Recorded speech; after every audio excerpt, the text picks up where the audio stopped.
So let's have a closer look at the toolbar.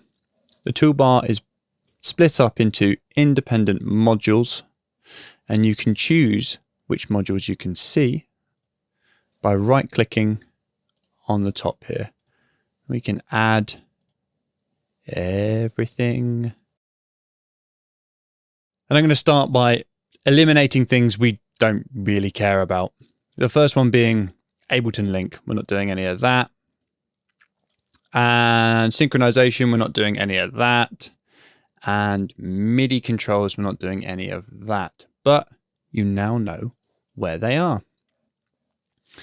So starting from left to right, these are our edit modes. There will be an edit mode specific video section. So look for that. Shuffle, spot, slip, and grid.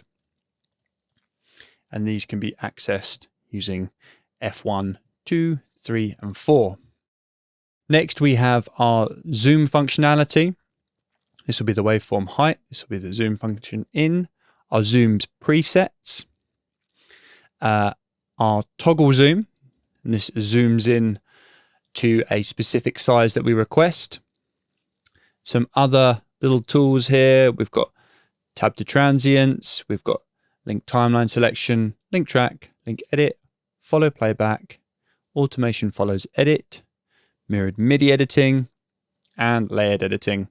And along the top here, we've got the zoom, the trim, the selector, the grabber, the scrubber, and the pencil. I will go into all of these in greater detail in their own little videos. Then we've got our counters. We can change how the counter functions here. We can have bars and beats, minutes or seconds. I usually leave it in time code for post-production. You've got your markers in. You can give yourself an in time, an out time, or you can make a duration selection. Along the bottom here, we can see this little timeline data status, session data status. This will show you if there's any corrupt or missing audio files or video files in Pro Tools. If this goes red, you know there's one missing. If it's here, it's missing in the timeline. If it's here, it's missing in the whole session, but not used in the timeline. We can see that delay compensation is on because it's green, and we've got some record functionality, freeze, solo, and mute. And these are just statuses. It just tells you there's a solo on, there's a mute on. Next, we have the grid values. If you're in grid mode, we can see these little lines here. We can say how big the grid is. 1 frame, quarter frames, all the way up to a second. We can say follow the main timeline scale there. And if this is in bars and beats, this all changes to bars and beats as well. Back to time code. Nudge value. This is how much you can nudge a clip left or right in the timeline, and you can choose what kind of amounts it moves by. I usually leave this on 1 frame. Then we have our transport controls. Now, the transport controls can be accessed through a floating window as well, which is the command and on the numpad number 1.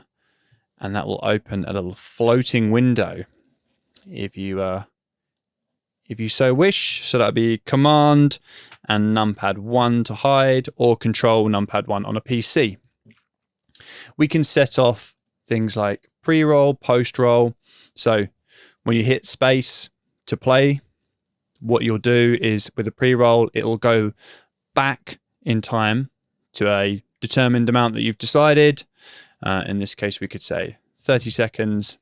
You'll hit space at a marker, your playhead, and then it'll roll back 30 seconds and play from there. Post is the same, but the opposite. So as you press stop, it will post roll out by a certain amount. And you can have fade in as well, but this isn't really used in post-production. And then we can, it's just a duplicate of the start, end, and length there. Along the bottom here, we've got online. This button is if you're using external hardware that needs to sync to Pro Tools. You need to click this to have that on. Return to start, or 0 in this case.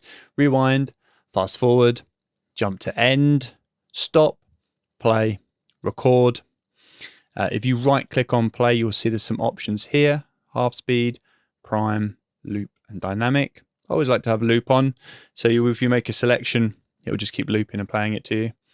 And record, we've got these 4 functions here. If you are doing record, I recommend quick punch, just because it's really nice and easy. You can hit play, smash the record button, drops in, smash the record button again, comes out, and you can continue on. And just here we have meters, and these are accessed by right-clicking, and we've got some settings in here. There's some Pro Tools settings, we've got some broadcast settings, we've got some loudness settings, and we can choose how many channels it shows. So you can have it to show up to 8 channels on there. So that is the toolbar.